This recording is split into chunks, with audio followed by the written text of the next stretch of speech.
உத்திரமேரூர் அலிசூர் என்ற இடத்தில் அமைந்துள்ள இந்த கோவிலில் இந்த சிவலிங்கத்திற்கு 2 காதுகள் அமைந்துள்ளன. இது பார்ப்பதற்கு அரிய லிங்கமாகும். புறங்களிலும் பாருங்கள், காது வடிவில் அமைந்துள்ள இந்த சிவலிங்கம் நன்றாக பார்த்து தரிசித்துக் கொள்ளுங்கள்.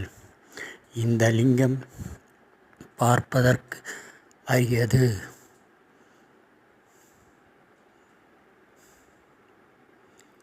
இதோ பாருங்கள், நன்றாக பாருங்கள்.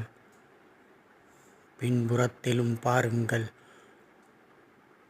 இதோ பாருங்கள், காது வடிவில் அமைந்துள்ளது சிவலிங்கம். அப்படியே தெரிகிறது பாருங்கள், காது வடிவு. இந்த லிங்கம்